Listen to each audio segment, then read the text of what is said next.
joining us on Thursday Night Live. It's the first. Did you say this is your first ever Facebook Live? I tell you what, second, right? The first time I ever went live was the night where me and Claudia got really caught up in the London Bridge terror attack. And when we eventually got to safety, I went and I did a live just to let everybody know I was okay. That's the only time I've ever done a live. This is the second time. Well, thank you for breaking your second Facebook Live virginity. But look, you just dropped that one in there. So let's start by having a little chat about that. Because you're just like, oh, the only time I did a live was when I was in a terror attack. Just quite casually. So, yeah. Do you want to tell us a little bit more about that quickly? It'd be a good place to start. Yeah, absolutely, mate. I'll sort of tell you very quickly, one of the worst nights of my life, one of the worst nights of many people's lives, obviously. Me and my wife, we live in the, this is the flat now, we live in the middle of Borough Market, above a pub called the Southwark Tavern, which was essentially exactly where all of the chaos happened. So, yeah, we were at home. It was a really, really warm evening. We were looking out of our window anyway because there was a fight that happened, which was completely unrelated to the attack. The fight got broken up. Everyone went their separate ways. And because it was just a nice, warm evening, we thought we would just watch the world go by. And so we're leaning out of our window, which is the one right in front of me now. And we saw everything unfold, which was just like watching a horror movie, as you can imagine. But one of the scariest things is, after having seen all of these attacks, at the time, no one knew what was going on. No one knew whether the attacks had just started or if they had finished or whatever. And the police at the time, we were shouting down and communicating with the police, and they were convinced there was a bomb in the pub that we live above. And so half of them were saying, get out and run. And the other half was saying, no, stay there because there's still people being killed on the street. Yeah. And for us, in terms of like a psychological battle, that happened for about 40 minutes. We were like, right, what do? Do we stay here and potentially a bomb's going to go off right below us because it's the pub and then it's us, right? Yeah. And we've got like a paper thin, laminate floor separating us from the pub. Or do we go out on the streets and chance it? Until eventually one of the police officers obviously got so convinced there was a bomb in the pub, he was just screaming and shouting, saying, get out that flat, get out the flat. So we ran out into the street and we ran all the way down Southwark Street. But in hindsight, that's when the attacks finished. But for us, that was when the real nightmare started, because we didn't know whether or not another attack was going to happen. We didn't know who you could trust, who you couldn't trust. And we ended up in this crowd of maybe about 300, 400, 500 people all huddled together. So it was so intimidating until eventually we ran into this BBC reporter, and he literally said to us, look, I report on this sort of stuff a lot and I know you're not going to be able to go home for a long time. So he let us crash at his flat for the night. Wow. So yeah, just for a bit of context for anybody that might be international, we're talking about the London terror attacks. When did they happen? I can't remember the date. It was June, I believe. Might have been June 3rd, I think. Yeah, 2017. Yeah. And people were run over and stabbed and murdered. It's devastating, mate. Lots of people died that night. Lots of people died. I don't know the exact number, and many, many more were injured. It was awful. And you actually saw people being murdered. The whole thing. This is not a good thing, but because of where we're placed, we essentially had a bird's eye view of everything that unfolded. Yeah, awful, mate. Awful. So talking about mindset, right, which I know is a topic we're going to talk about tonight. Yeah. Just think about that for a minute in regards to the mindset that is required to not feel pure hatred after something like that, and to stay on the straight and narrow and understand that this is actually a very, very small group of people. Minority, yeah. Very, very, very small minority of people that have those kind of ideas, and it takes a real, what I always refer to as a bulletproof mindset, to be able to come out the other end of that with love, with compassion, and with the desire to just build a good, successful life after having witnessed something so bad. Yeah. Well, I can only imagine what it's like to think, do we stay inside and potentially get bombed, or do we go outside and potentially get stabbed? So it's, wow. Anyway, so that's just one small part of your story. It'd be nice to hear about some of that. I know we obviously can't go into full detail because I've spoken to you. There's a lot to it.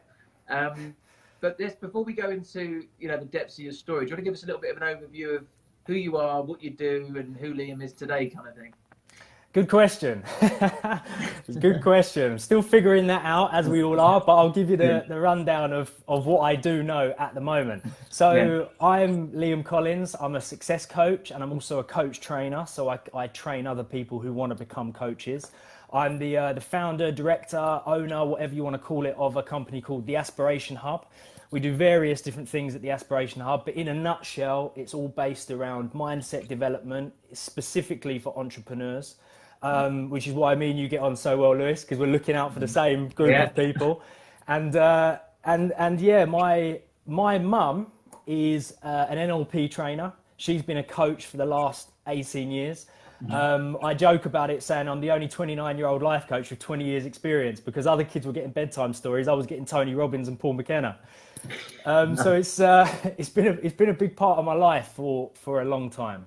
Nice. And yeah, it's nice to have another 20-something mindset coach looking to make big moves in the world. And that's why when we met, we were just like, yes, this is like something we need to explore together and make sure that we're combining our efforts to go towards the same sort of ultimate goal. So yeah, we'll go into a little bit more detail about sort of progression and what we're doing next, because that's going to be exciting. But do you want to, we're going to be talking about the power of coaching today, and that's very much a big sort of part of your journey. So do you want to take us back a little bit and just share a little bit about sort of your journey through the world of coaching and what shaped you into the person sat in front of us on Thursday Night Live today? Yes, Thursday Night Live, and many more to come. I can't wait. Yeah, so it's a really good question. I feel like ever since I was really young, I was chasing my version of success. And for a long time, that version of success was money, was fame, was a lot of material things, right? And before I won't say before I discovered coaching, because obviously I've somewhat grown up with coaching because of my mum being a coach, but before I ever took it seriously as a career, I was an actor. So when I was 19 years old, I was like, you know what? The best way that I can get all of these things that I want, i.e. fame and money and recognition and all of these, what could be quite seen as like surface successes. I was like, well, I can't play an instrument, I can't dance, maybe I can act. So I toddled down to my local theatre when I was 19. I said, look, I've never done this before, but I want to be an actor. And I was completely thrown into that world to the point where I ended up becoming a relatively successful actor. I had some good TV parts, I had a couple of interesting film parts, but... Right, Liam, quickly, sorry to interrupt your flow. We need to hear about some of these TV parts, mate. Come on. The film parts, come on.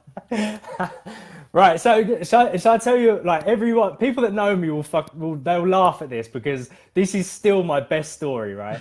But I'll tell you about the coolest film role I ever had. I was 20 years old, and it was the summer before I went to drama school, and I thought, you know what, I need a little bit of extra beer money, so I'll just go and be an extra, right? I'll do a bit of background work. And I ended up going to this casting, and I was in this room with about 200 other guys, and this woman came out and she said, oh, you're all here to be part of this movie, apart from you, Liam, you're here for something else. And I was like, I just pretended I knew what she was talking about. I was like, okay, cool, yeah. She took me into the office, and at the time I was really, really into bodybuilding, right? That was like a big part of my life. And because I knew all of my physical dimensions, like literally down to a T, I had to fill them out on this form. And she basically said to me, look, your physical dimensions are exactly the same as one of our lead actors, and he needs a body double. She said, I can't tell you what the film is, but are you willing to shave your head, and are you available for the next 6 months? And all she said was, look, trust me, it's worth it. And so I ended up body doubling for Tom Hardy as Bane in the third Batman film, right? It's just the weirdest 6 months of my life. So I'm literally like breaking bread with Morgan Freeman, and he's sharing me life stories, and I'm like doing scenes with Christian Bale and stuff, just like hoping I'm not going to get shouted at. This was my life for 6 months. It was a strange time, mate. Strange time. Awesome. So that sounds exciting. But tell us more about the coaching and the journey through that then. So much like what is written in the description of this live, I have come to discover from my point of view, there are three things that make you a genuine success, or what I call a genuine success. It's the ability to develop your own mindset to the point where you're very happy with who you are every single day, no matter what. Secondly, it's the ability to contribute towards others and contribute towards the world. Very, very important, that one. And thirdly, I always forget actually, so it's about developing your mindset, it's about contributing towards the world. And thirdly, it's about being able to earn enough money. I'm thinking about my own system, to earn enough money where you're able to live your life by your highest values. That doesn't mean make loads of money. That means earn enough money to be able to live your life by your highest values. So to answer your original question, Lewis, the things that I were chasing were not fulfilling me in any way. And it was partly because I was missing the big second one. I wasn't contributing in any way, not at all. You know, as close as I would get to contribution would be when my friends would be, you know, have an issue or an obstacle or suffering with something, and I seemed to naturally be able to have the skill to allow them to overcome that. It was probably all the Paul McKenna and Tony Robbins I was getting when I was a kid. That was about as far as it got for contribution. But in regards to my actual career, there was none, right? And so I was feeling very, very unfulfilled, and I knew that needed to change. How did I get into coaching? I ended up, when I don't want to say I stopped acting, because I still act now, I still have an agent, I still do a bit of acting, but I definitely had a hiatus. I stopped for a couple of years, and the reason was because I went and got a job in the city as a stockbroker. You want to talk about unfulfilling, mate? That job was seriously unfulfilling, miserable, right? I'm talking proper miserable, and after doing that for a year, I just thought, come on, what is missing? What is missing? I've been chasing success for, at that time, which was like 26 years. And I was like, what is missing here? And then I just started to put all the pieces of the puzzle together. I was like, look, I'm not helping anyone. I'm not contributing. I'm not really developing my mindset on a daily basis or looking after myself. At the time, even in that game, not really making that much money. Most stockbrokers tell you they make a lot of money, they don't. I didn't have any of the pieces of the puzzle, and I was actually Googling at the time, how can I work for myself? I was considering buying a coffee cart, right? This is how desperate I was to work for myself. I was going to buy a coffee cart, which I think was like $7,000, and you can become part of a franchise where you go and sell coffee. And I thought, well, if I can do that in Borough Market, to be honest, I'll make quite a good bit of money. But again, I was just looking for a way out. I was looking for an answer. And I spoke to my mum, and she was like, Liam, you're nuts. It is literally staring you right in the face. You know you would make an excellent coach. You know this stuff inside out, upside down. And through coaching, you're going to be able to find all of those things that you're looking for. And that was it. And I haven't looked back since. Nice. And absolutely smashed it, because you're not just a coach. You tell us about some of the people you've coached, some of the places, tell us about your school. Go on, don't be afraid to blow your own trumpet. I'm giving you permission to. Tell us about all the things you've done. Cheers, I appreciate the permission. Sometimes you need a bit of permission to blow your own trumpet, don't you? It's a strange one. Like we shouldn't need that permission, but it's nice to have it. So yeah, ever since getting into coaching, within the relatively short amount of time I've been in coaching, which I tell you, another thing I love is that me and you got into coaching at pretty much the exact same time. Crazy, right? How nuts is that? And look what we've both done in a short amount of time. So yeah, it's been really cool. I've managed to coach people like Letitia Grace, who's a MTV star, Charlotte Crosby, I think. Is it Charlotte Crosby? Yeah, I think it's Charlotte Crosby. I just know her as Charlotte from Geordie Shore. So yeah, that was an interesting one, because I got a phone call totally out of the blue from MTV, and they were like, Liam, we need your help. I was like, what do you need my help with, MTV? And they were like, well, do you know Charlotte from Geordie Shore? I was like, yeah. And they said, well, she's got her own TV show, The Charlotte Show, and she's going through this really nasty breakup with this guy called Bear, and it's really like screwing with her mindset, and she's really down on herself. We think that you can come and do some good, right? And we'll film it, and it will be part of the episode. So I did 3 episodes of The Charlotte Show, which is pretty cool on its own. It sucks. They didn't air it, right? And I watched the whole series, and I'm not a critic in any way, But I felt as though that they had an opportunity there to create a show that had some serious substance. Because those coaching sessions we did together were probably some of the best coaching sessions I've ever delivered. And I saw the shift. She fully got over this breakup. And I feel the reason they didn't use it is because the show ended up being your typical MTV rolling around on the floor drunk kind of vibe. And I just think it's a real shame. But yeah, you still managed to get yourself on MTV sets, coaching celebs and all sorts of stuff, and mate, that's an achievement in itself. And you got the footage as well, so that's awesome to be able to see that. You just put it up in your own TV and pretended it was aired. But also, so tell us about your school, the offline training. You know, the app. You recently working for, is it Amazon? Yeah, Amazon. So yeah, this brilliant question, mate, because they link, right? They link. So as well as coaching, I discovered quite early on through that journey, right? One of the most powerful things I can do is I can teach other people how to become coaches. Because as a coach, you're a facilitator of growth, change and progression, right? I mean, it really is one of the most powerful roles that you can take on, one of the most powerful jobs, one of the best levels of value you can add to people. So I was like, well, I want to create an army of coaches, right? I want them to be all incredibly highly trained, and I want to be able to release this army of coaches out into the world, and they can all do good. And my life could at least maybe have been like a pebble in a pond, and all of those ripples go out and do some good. So I started a coaching academy, right, which was the Aspiration Hub. This was the Aspiration Hub Academy. And at the time, we were really specializing in NLP, right? So NLP is a form of coaching, as you know. The way I describe it is coaching is almost like the term martial arts, and under martial arts, there are all these different styles, where NLP is just one of those styles, and it happens to be a very powerful one. So offline, I was running 5-day long NLP practitioner courses.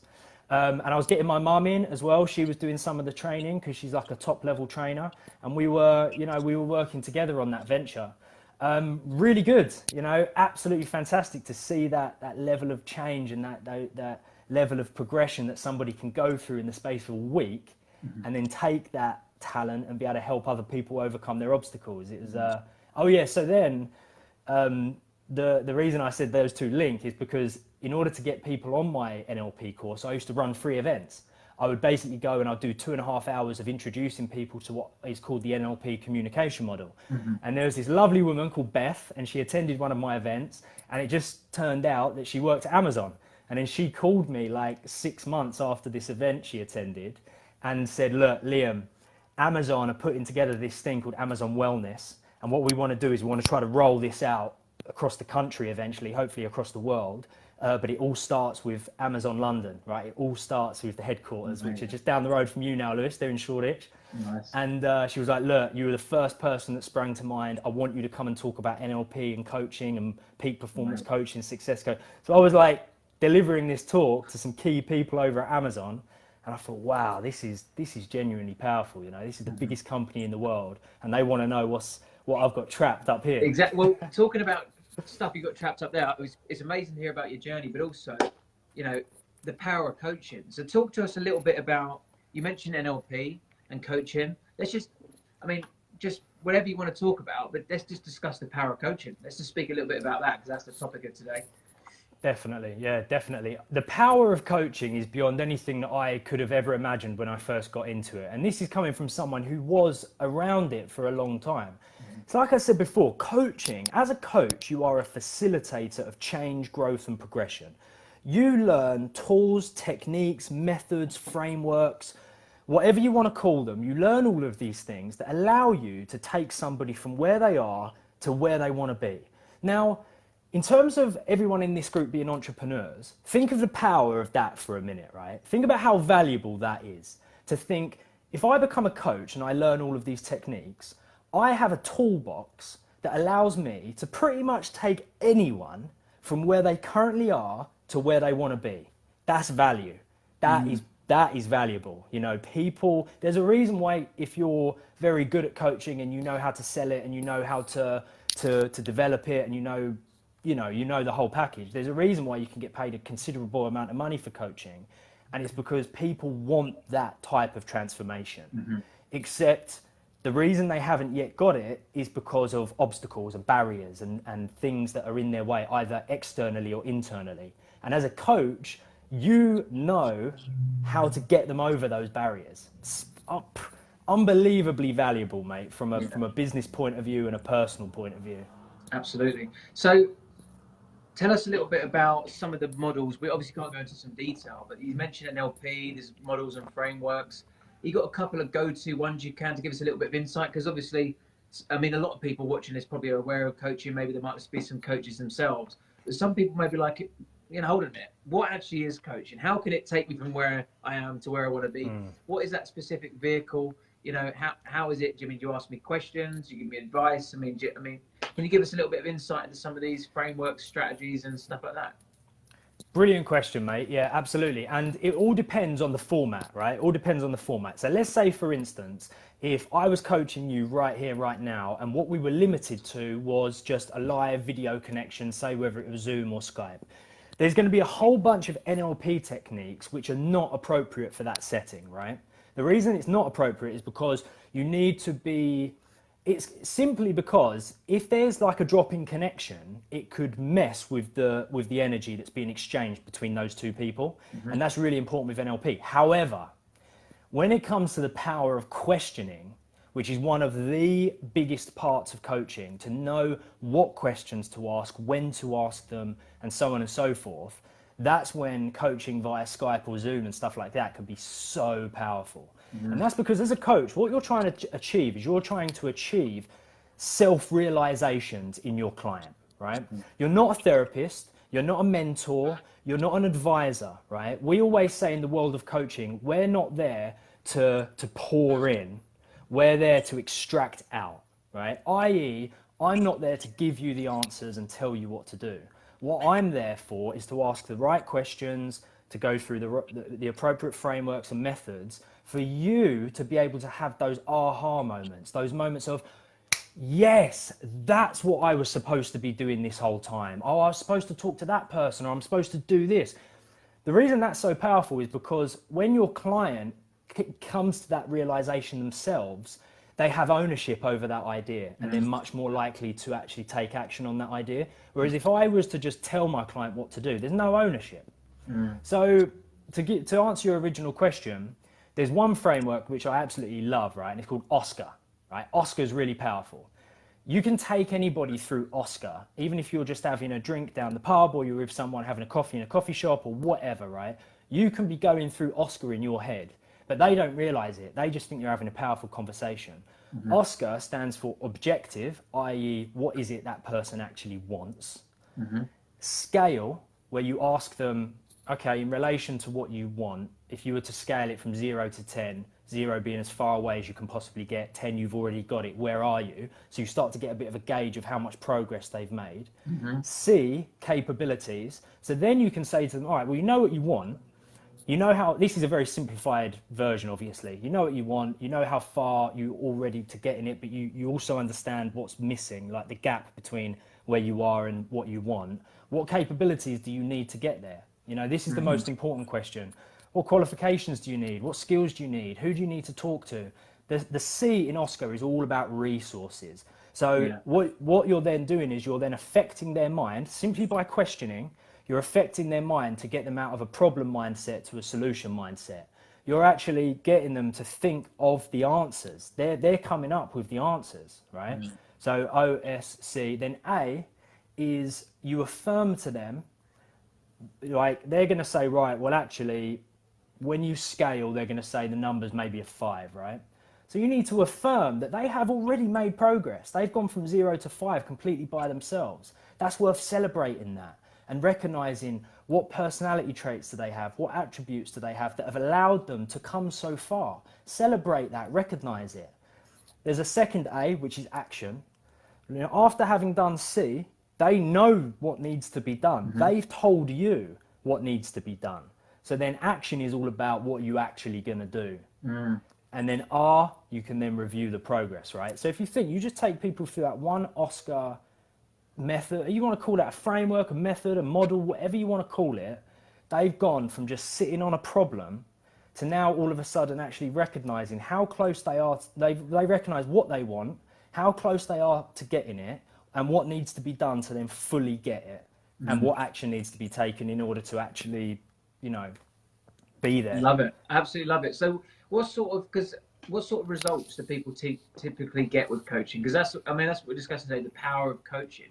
So for people maybe going, oh, I might get a bit of clarity around my goals. Oh, I might know what step I need to take. But sometimes there can be much more profound breakthrough moments. And I should imagine you've experienced some of those breakthrough moments with yourself, with clients. What sort of scale are we talking about with these breakthroughs? Again, you know, a brilliant question, and it completely ranges. Like, let's say, for instance, that process, Oscar, right? This would be that'd be a really powerful process to take people through if you're, say, doing a video link coaching session. People could have massive realizations from that, massive realizations. I actually used that technique today on a business client, and he had a huge realization, and it came down to something as simple as knowing who he needs to talk to in order to be able to achieve his goal, because there's somebody else that would be able to help him do it. You know, people's realizations, and therefore the results they get, can range massively, and I suppose it depends on how big their objective is originally. You know, let's say, for instance, give you an example, right? Okay, let's use Charlotte as an example, the girl from Geordie Shore who I coached in terms of this bad relationship she was having. The realization she had was that she was able to accept what she wanted to accept, all this negativity and bullshit and stuff that was coming from her ex. She could decide in that moment what she did or didn't allow into her consciousness off of the back of a couple of NLP techniques, right? Now we might watch that and think, okay, that's good, that's pretty cool, right? It's okay. But it's a ripple effect. You know, you can't measure what a positive effect that is going to have on that young lady for the rest of her life, right? Sure. And this is the power of coaching, because you're dropping pebbles in ponds all the time, or you're planting seeds. I like to think of it that way.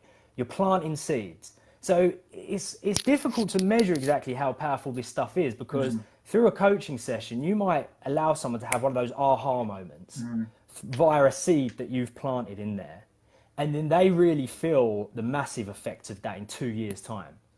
And then you'll get a phone call or a text off that person in a couple of years. And you know what, that thing we spoke about that time, that led to this and this and this and this, and now massive changes happen. You can also have clients that make changes then and there in the room.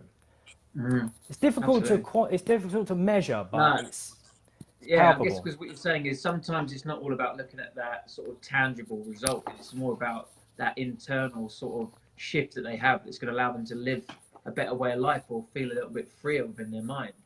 But yeah, so their models are brilliant, but stripping it all back, just to, you know, explain a little bit about the process of coaching, which is essentially asking challenging and thought-provoking questions. Sometimes they don't even need to be necessarily profound. It might just be a question that the person hasn't necessarily had the courage nor the awareness to be able to ask themselves.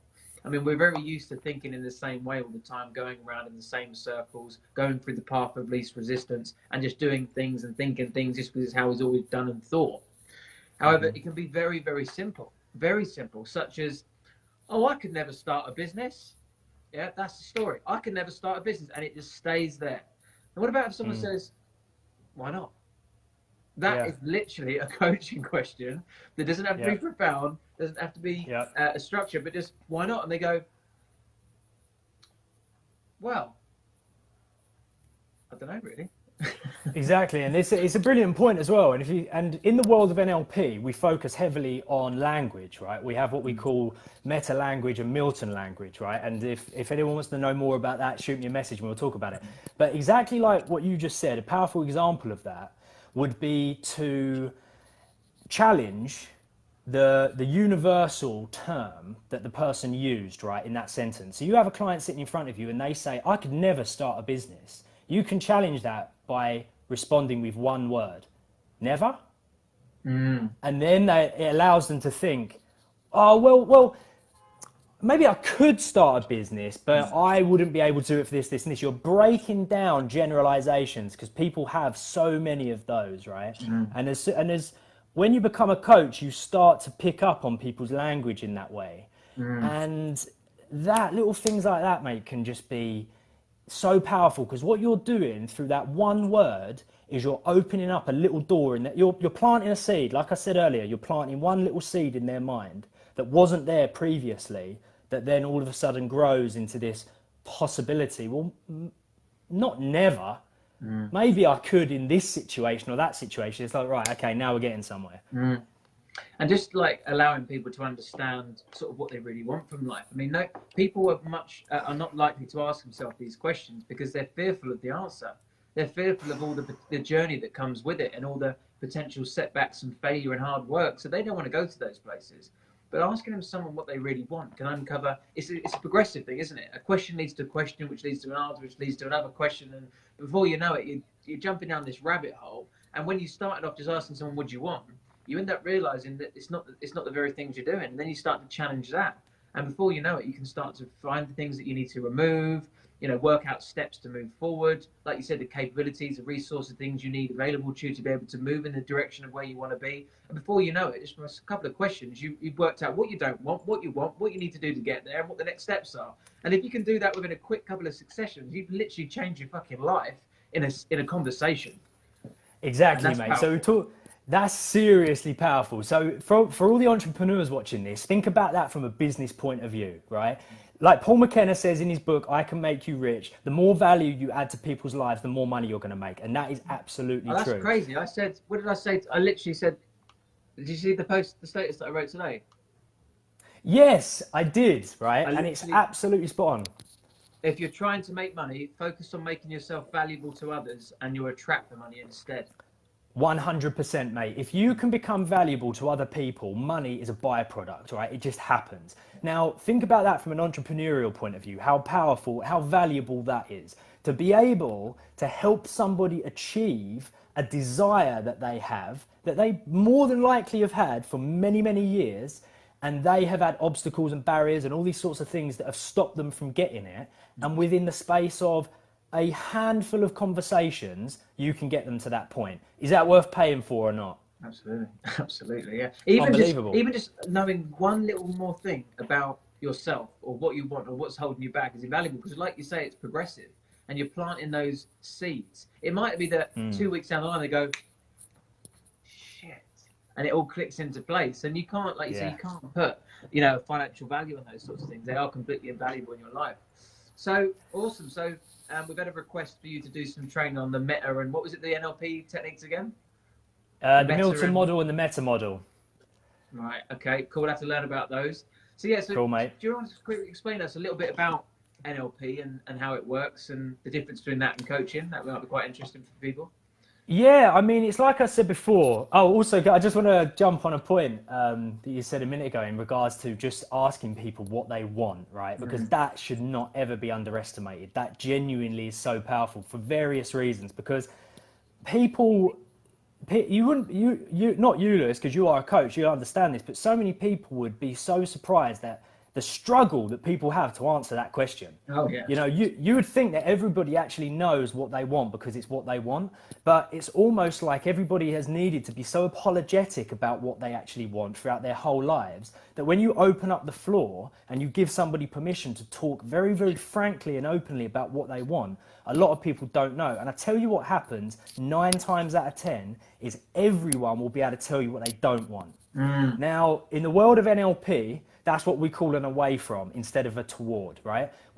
As a coach, right, for anybody who one day becomes a coach, and for all of those coaches out there, you already know this anyway, but you never ever work with an away from. It's pointless, right? If a client walks into your office and sits down and says, you know what, I don't want to feel depressed anymore. I don't want to feel used. I don't want to be shouted at by that person. You can't do anything with that, right? Because it's an away from. So what you want to find out is you want to find out what its polar opposite is. You want to find out, okay, you don't want to feel down and depressed. What do you want? Let's verbalize that. Let's put that into a sentence, into a word. And it really is quite surprising how much people struggle with that, because it's almost like we are programmed slightly negative. You know, it's like I always say, there are so many, it takes so many more muscles in your face to smile than it is to frown. Nature has literally made it easier for us to be negative than to be positive, right? But that's why we need to fight against that and try everything we possibly can to be towards people rather than away from. And the thing is, just like how coaching can sort of escalate and you can go, you know, progressive and go into things, you can do the same with negativity. When you start questioning negativity, people start to jump deeper and deeper and deeper into that, don't they? They, oh, it's bad because of this, it's like that. Blah, blah. Before you know it, they're sort of going over and over again with that perpetual cycle of, you know, miserability. Yeah. The word. Yeah. Well, it is now. Yeah. So miserability, we want out. So all you need to do sometimes is just direct people to a different way of thinking and start to focus on the positive. I mean, sometimes it can be so simple. It's only simple until you have it. Like, for example, I talk about my breakthrough moment was simply realizing that I was a fucking problem in my life, and it was I had to take responsibility. And if I wanted my life to change, I need to change. And I always say, that might seem fucking obvious to you lot, but to me, I didn't have a clue. I was blaming everything and everyone around me for why my life was so difficult. And if someone had just said, Lewis, mate, have a look in the fucking mirror, you're the one that's causing this shit, I'd have made, well, maybe I wouldn't have. Maybe I needed to find that out for myself. But yeah, sometimes the most easy solutions can be right in front of you. And to have a coach just to give you that perspective you can break free from it.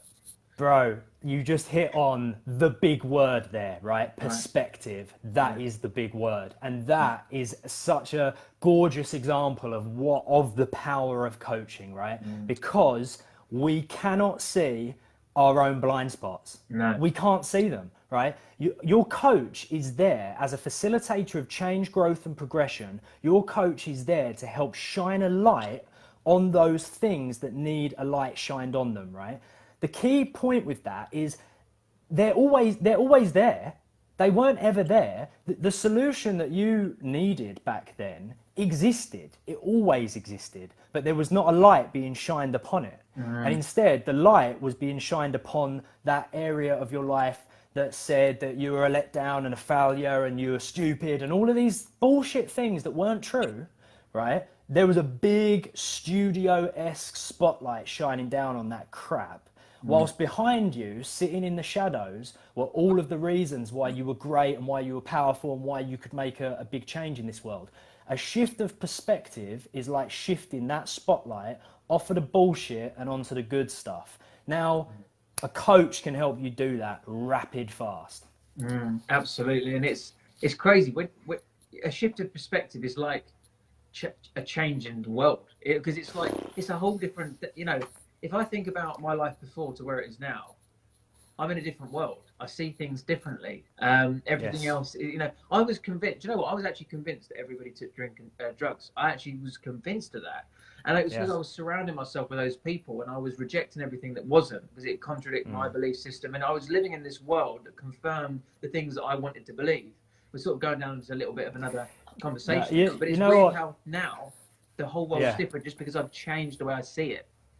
Dude, right, again, like in terms of this live being about the power of coaching, you're doing my job for me so beautifully, right? Because you're hitting on all these points that are the reason as to why coaching is powerful.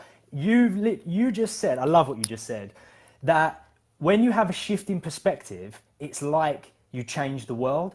And the reason that coaching is so powerful is because when you shift someone's perspective, you do change their world. As far as they're concerned, the world in which they live inside our own heads here in our immediacy, when you shift their perspective, you do change their world. And that is why that is so powerful. Absolutely. Absolutely crazy. This is getting me all excited. It's like I want to go and watch some coaching videos or something now. I was like, so I want to come back and talk about your journey. And if you don't mind talking about something that's happened more recently, if you allow me to talk about that briefly, because I think it is the most amazing signifier of your hard work, growth, and success in the world of personal development. And that, I mean, Liam stands for a bulletproof mindset. It's something that he really stands by. And having this conversation today, you still making this change in the world, showing up full of energy with what I know has been going on for you recently is just mind-blowing. So Yeah. I wouldn't mind if you could just share a little bit about that with us, if you don't mind. Yeah, absolutely. You know, it's like we're talking about the power of coaching, and I feel as though that, you know, there is no better example for me personally in terms of my own journey and my own life that proves to me the power of coaching, the power of NLP, the power of mindset development, routine, daily habits, and all of this stuff we talk about. I lost my dad to suicide back in October 29th, 2018. 10:06 a.m. I lost my dad to suicide. I always keep a picture of him on my desk. There he is, the handsome chap. I don't know if you can see that. You know, that's him when he was a lot younger. And I've got this ring which is made out of some of his ashes. Lovely company down in Essex called Ashes into Glass. Yeah, I lost my dad to suicide in October, and you know what? If there is ever a time where you need to fucking walk your talk and stick to daily positive habits and mindset development techniques and asking yourself coaching questions, you know, it's then. And I always have, well, I always say, I've said ever since October 29th, 2018, that there is a massive difference between moving on and moving forward. I will never move on because there is a big dad-shaped hole where my dad once was, and I never want that hole to be filled, right? So I will never move on, but I will move forward every single day, and I will create a life of success and happiness and fulfillment and joy and contribution. And it's almost like I've got even more of a reason to do it now because I'm my dad's only son. I'm his absolute clone. Like, we are two peas in a pod, and if I can utilize his memory and the goodness that he put out in the world. I mean, we're talking, this is genuinely the funniest man you've ever met, right? I'm no doubts about it. The funniest, the kindest, the sweetest, the best dad I ever could have hoped for, to the point where when I'm ready to have kids, I hope that I'm 10% of the dad my dad was. You know, and I've needed to drive forward every day. So there's a difference between moving on and moving forward, and I will move forward every single day. And I use coaching techniques and NLP techniques and routine and daily habits all the time, and I always will. Amazing, mate. That is fucking powerful. I can't get my head around how powerful that is. You have got a fucking better mindset than me, and I don't mind saying I've got a fucking good one. And you know, when I met you, I was like, it was just, we've been talking recently, well, no, Liam's been telling me about the law of sympathetic resonance, where people gravitate towards each other who are aligned in the same way, that share the same energy. And you use the analogy of when you're two pianos in a room, you string one of the strings and it vibrates the other one on the other piano because they're vibrating at the same frequency. And I do believe that we've been drawn together. I mean, we spoke online, I met you, and it was just like, you were someone, I feel like you're someone special in some sort of way. And that's unusual for me to say that because I'm very head heavy. I don't really feel much, I must admit. Yeah. And with you, I do have, when you share your story there, it's like, I feel connected to it. There's something there. And I feel like we're together for a reason. Back at you, mate. Yeah, back at you. Absolutely. I feel that you're absolutely a special person, and you've got a lot to give the world. And I can see you're already giving it, you know. And yeah, for sure. I know that really hit you when I told you about the law of sympathetic resonance, right? And I love that. I love it. To me, it scientifically explains why the law of attraction works, right? Because everything in this universe has a vibration, right? It has a certain resonance. We know that, right? We know that to be a fact. We also know, exactly like what you've just said, two things that are resonating at the exact same frequency try their hardest to move closer together. That's why if you have a room with two pianos at either end of the room and you play a C note on one of the pianos, the C note on the other one will be going like this, trying desperately to move closer towards the other C note. And that's, so as a person, you want to be vibrating at a high frequency.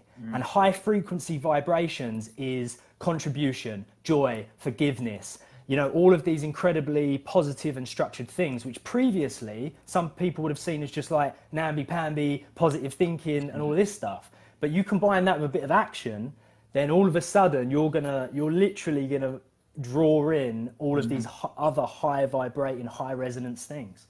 Absolutely. And now I'm living in London, just literally a fucking stone throw away from you. How did that happen? Mate, it's so to everyone watching this, we were considering just getting in the same room and doing this live, and the only reason we didn't is because we were saying, no, we need to both be looking into the camera to engage with the audience. But literally, I can see you, mate. Actually. you're just a stone's throw.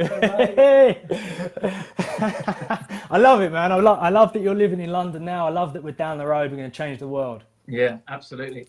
So look, this has been amazing. The power of coaching. There's going to be a lot more to come. So for anyone that's watching this on the Hunger Start Accelerator, Liam is coming in and is doing the Tuesday afternoon sessions on the Turbo Call Tuesday now. So you've seen the value this guy's got to offer. It's mind blowing. He's been doing personal development for 20 years since his mum was reading him bedtime stories, and he's going to be coming in and sharing some value with you guys and breaking down obstacles every single week in the Hunger Start Accelerator. So that's one thing we're doing, because I just like when I speak to him, like, we've got the same energy, we're on the same mission, we're doing the same things for the same people. I need to introduce you to my community because they're going to fucking love you.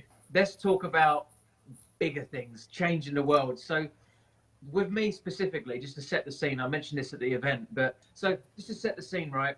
I help coaches grow their coaching business. Is a big part of what I do, but I'm waiting for coaches that have already been introduced to the industry, already had their money taken, already come in deflated, already given up getting day jobs. I'm like, it's too late.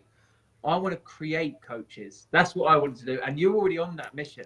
So when you told me you're doing these offline events and you're coaching people and you're accrediting them and training them, I was like, that is a missing piece of the puzzle, because I don't want to just get coaches and help them succeed and become influencers and make money and all that sort of stuff.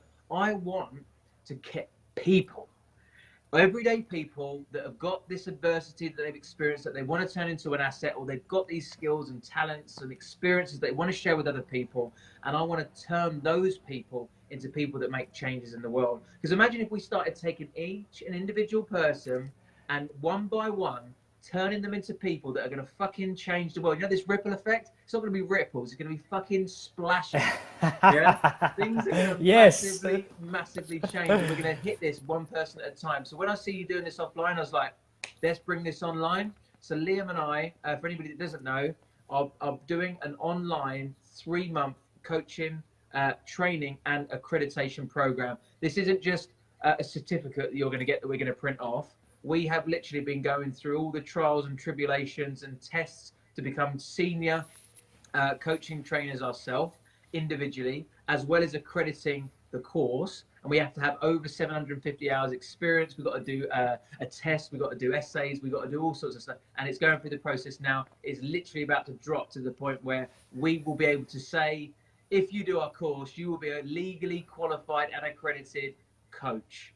That is a big, bold statement that we can make, and we're going to be running that over the next little while. If you think about, oh, sorry, mate, it's just popped into my head. Like, if you think about the type of people that you speak to as well, right? Entrepreneurs, those people who are go-getters, who want more from life, who want to build something.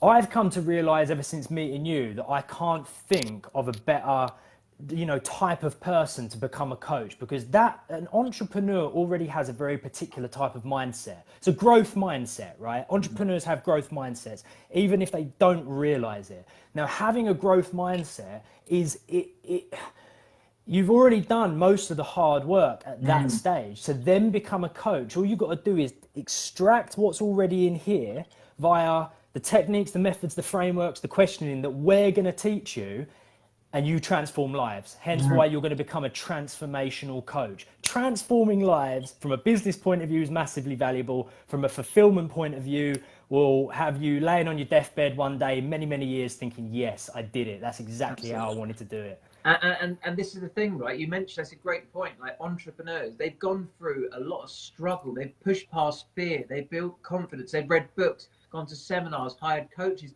They're absorbing all this stuff. The reason why I'm a coach is I went through therapy, psychotherapy, rehab, and all I was doing without even realizing it was going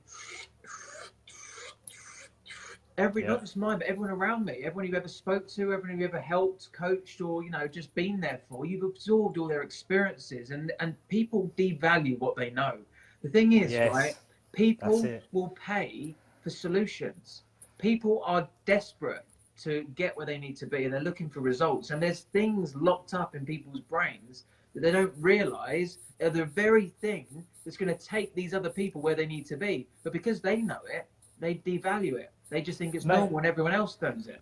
What have we been talking about over the last few days? People don't realize their own superpowers, because everybody's really, really good at certain things. They have knowledge, they have skills, they have natural talent for certain things. But because they're good at it, they say, oh, well, that's easy.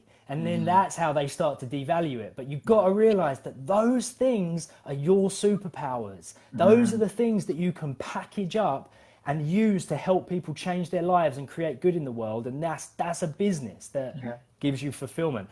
I'll just say as well, like in terms of the power of coaching, right? How's this for the power of coaching? So exactly 80 days after my dad died, his twin brother, who was also one of my best friends, died of cancer. And I was looking after him in the hospital. I slept on the hospital floor for 5 days, and I was helping him shower and go to the toilet and eat and stuff. And my dad I just lost my dad to suicide 80 days earlier.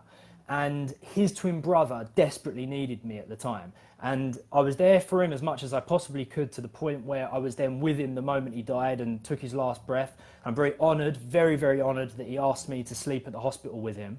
And again, past that point, I had just lost my dad, who was without a doubt my best friend, and his twin brother, who without a doubt was my other best friend.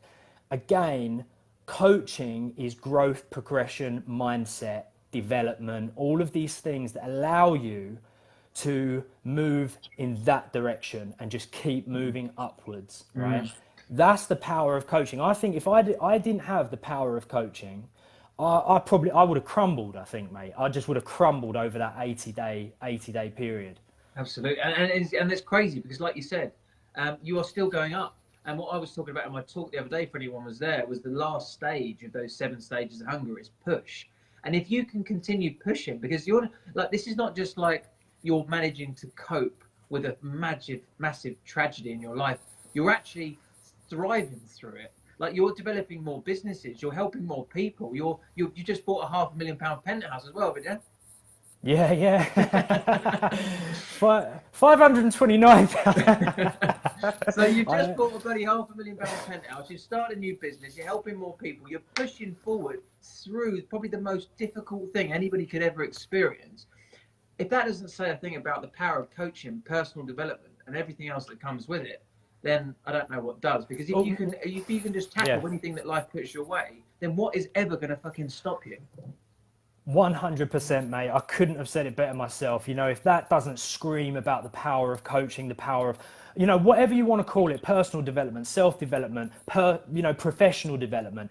At the end of the day, it all boils down to the responsibility that you have to develop your own mindset and your own life and your own being. That's step number 1 of being a genuine success. Being able to develop your own mindset, being able to contribute towards the world, and being able to make an income that's just enough to live your life by your highest values. Number 1 being to develop your own mindset. It's like you said before, I pride myself on having a bulletproof mindset. I was not born by any means with a bulletproof mindset. Up until the age of like 21 even, I was really badly affected by even the smallest, most ridiculous thing. If I was in a room of 100 people and 99 of them loved me and 1 of them hated me, I'd have, or just didn't quite like me, I'd have all my focus on that one person.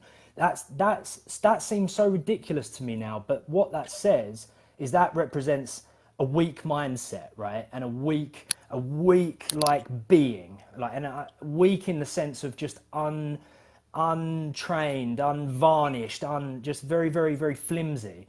Now, I had to develop a bulletproof mindset, and I've done that via coaching techniques, right? It's as simple as that. Like I said before, coaching is like the term martial arts, and under coaching, there's NLP, there's this, there's this, there's this. There's all different types of techniques, right? And I've needed them to develop a bulletproof mindset, and no other test is dramatic as having gone through a terror attack, losing my dad to suicide, and then losing his twin brother 80 days after, whilst I'm the one sort of trying to hold everyone together the best I possibly can.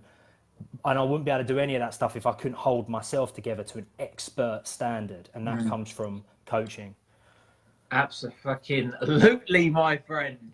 So, like, I'm really excited to be working with you. I can't wait for you to show up in the accelerator for a start. Everyone can't wait for you to break down their obstacles in much more profound ways than I've been doing. My way is very sort of like fucking conversational and to the point, like, fuck it, let's remove them. But you're going to be like, let's fucking swoop in there and do all this crazy shit. So I'm looking forward to that.